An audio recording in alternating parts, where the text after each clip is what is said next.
Salam dalam kasih Kristus.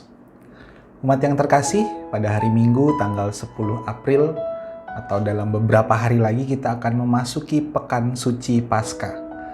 Pekan Suci adalah masa di mana kita mengenang pekan terakhir ketika Yesus memasuki Yerusalem dan menjalani sengsara serta kematiannya hingga memuncak pada kebangkitannya. Pekan Suci kita mulai dengan Minggu Palma dan Sengsara, yaitu tanggal 10 April. Dalam liturgi minggu itu kita akan merayakan masuknya Yesus ke Yerusalem yang disambut oleh orang-orang yang menghamparkan pakaiannya, melambai-lambaikan daun palem dan menyerukan Hosana. Dalam liturgi di gereja nanti, umat akan dibagikan daun palem untuk dilambaikan dalam beberapa bagian liturgi. Daun palem yang seperti ini. Bagi umat yang mengikuti kebaktian daring dari rumah, juga dapat ikut dalam arak-arakan itu dengan melambaikan daun yang dapat disediakan sendiri. Bisa daun palem seperti ini atau daun-daun lain yang mudah didapatkan.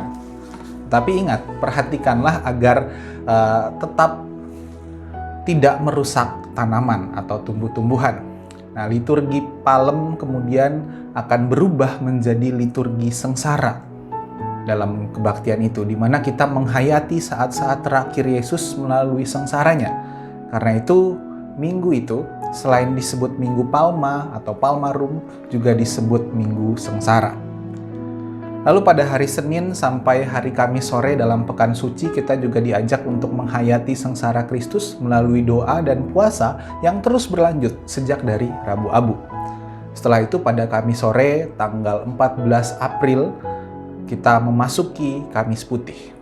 Kebaktian Kamis Putih tidak diadakan di gedung gereja. Ingat, tidak diadakan di gedung gereja, hanya dilakukan secara daring melalui kanal YouTube GKI Rungkut Asri, dan kita merayakan itu sebagai ibadah keluarga karena kita melakukannya di rumah kita masing-masing.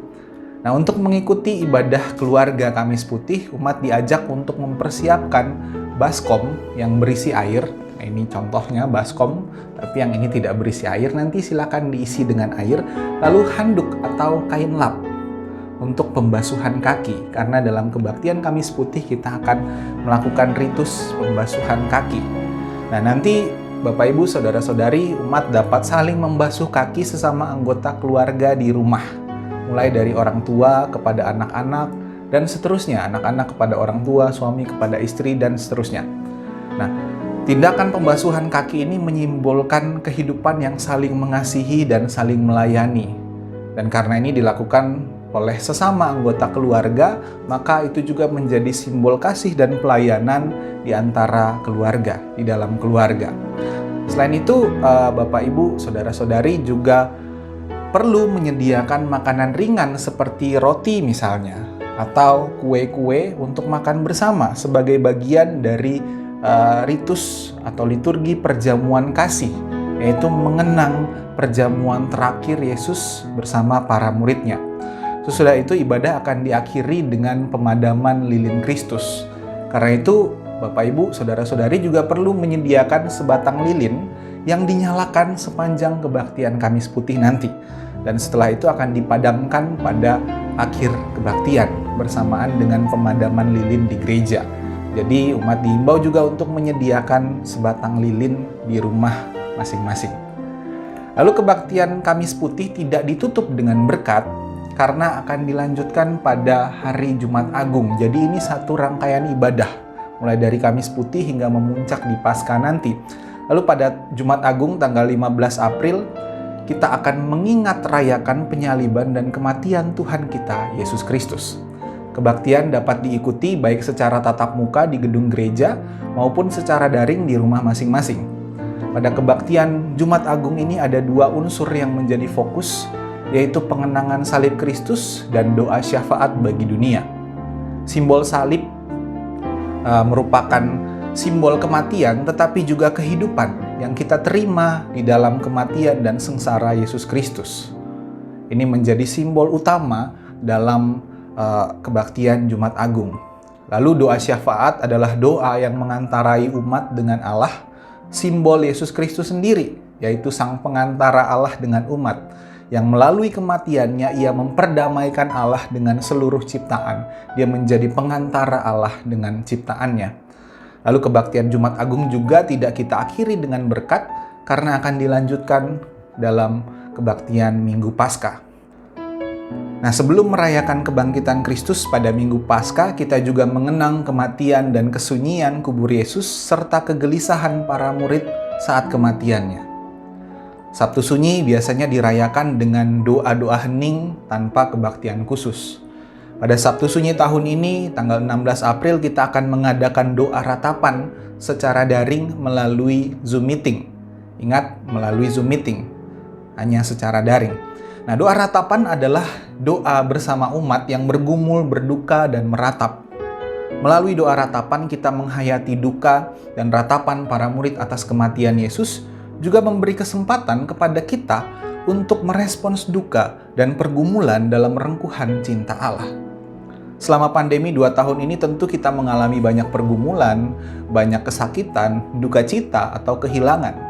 Bahkan di luar konteks pandemi pun ada berbagai pergumulan dan duka yang kita rasakan. Karena itu melalui doa ratapan, kita diberi kesempatan untuk mengungkapkan keluh kesah kita. Mengungkapkan berbagai perasaan hati kita, kesedihan, duka cita kita dalam rengkuhan cinta Allah melalui doa. Karena itu umat juga diimbau untuk menyediakan lilin yang akan dinyalakan selama doa ratapan ini.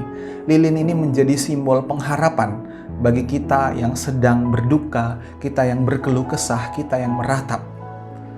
Maka lilin ini akan selalu terpakai sampai hari Minggu besoknya saat kita merayakan Minggu Paskah, kebangkitan Tuhan kita.